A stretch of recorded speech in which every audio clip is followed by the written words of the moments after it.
আল্লাহ তাআলার প্রিয় নবী হযরত ইব্রাহিম আলাইহিস সালামের বসবাস ছিল ইরাক, সিরিয়া ও হিজাজে।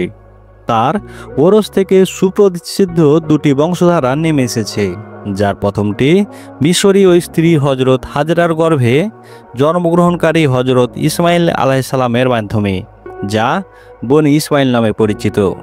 আর দ্বিতীয়টি ইরাকি স্ত্রী হযরত সারার গর্ভে জন্মগ্রহণকারী হযরত ইসহাকের পুত্র হযরত ইয়াকুব ওরফে হযরত ইসরাইল আলাইহিস সালামের মাধ্যমে। এই জাতি বনি ইসরাইল নামে পরিচিত। আর তৃতীয় স্ত্রী কাতরার মাধ্যমে একটি বংশধারাও ছিল, যা ব্যাপক পরিচিত পায়নি। হযরত ইব্রাহিম আলাইহিস সালামের পৈতৃক নিবাস ছিল ইরাকে।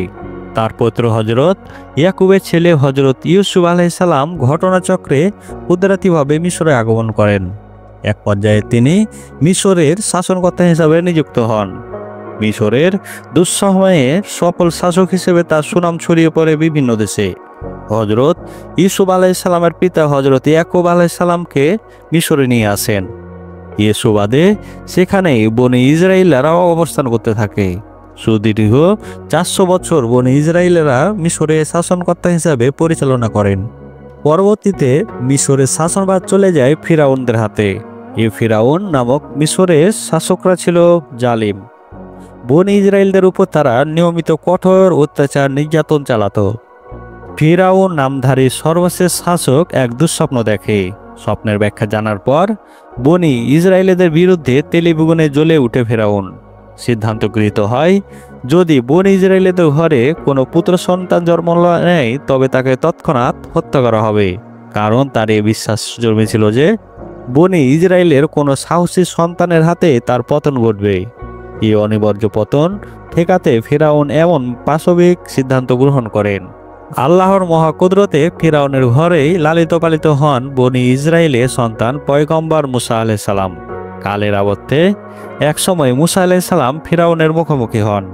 নির্যাতিত ইসরায়েলের ফিরাউনের অত্যাচার থেকে মুক্ত করতে সবাইকে সংগঠিত করেন। নিরাপত্তার জন্য তাদের নিয়ে হিজরত করেন। খবর পেয়ে ফিরাউন বনি ইসরায়েল সম্প্রদায়কে পিছন থেকে ধাওয়া করেন।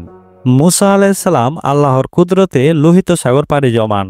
আর ফিরাউন সৈন্য সামন্ত সহ মুসা আলাইহিস সালামের পিছু নিলে সমুদ্রের মধ্যে দলবল সহ সমুদ্রে নিমজ্জিত হয়।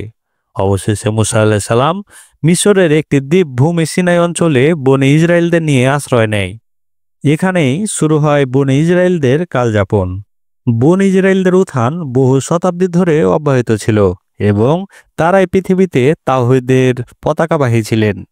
এবং ইয়াকুব আলাইহিস সালাম থেকে শুরু করে হযরত ঈসা আলাইহিস সালাম পর্যন্ত প্রায় 4000 নবী রাসূল বনি ইসরায়েল কওমে প্রেরিত হয়। বহু নামী দামি বাদশাহ, সেনাপতি ও রাষ্ট্রনায়ক বারবার জন্ম নিয়েছেন এবং তাদের জন্য হিদায়াতের আলো নিয়ে এসেছেন অসংখ্য নবী রাসূল, যারা স্বদেশ থেকে বিতাড়িত হয়ে ইরাক, মিশর, হিজাজ এবং সর্বশেষ ইয়াসরিব তথা মদিনার পার্শ্ববর্তী অঞ্চলে আবাদ এবং বসতি করেছিল। আর বনি ইসরায়েল হলো তাদের বংশীয় পরিচয়। ধর্মমতে তারা ছিল ইয়াহুদি কিতাবী। শেষ নবী ও রাসূলের আগমনের পূর্ব পর্যন্ত বিকৃত হলেও তাওরাত তাদের মাঝে বিদ্যমান ছিল। ওহী ও নবুয়তের ধারা এবং শান্তি ও শাস্তির পুরস্কার বিষয়ে তারা বিশ্বাসী ছিল। ফলে এর শেষ সময়ের মানুষরাও জাগতিক ধর্মীয় উভয় ক্ষেত্রে সিদ্ধান্ত গ্রহণে তাদেরকে বেশ ভরসা মনে করত।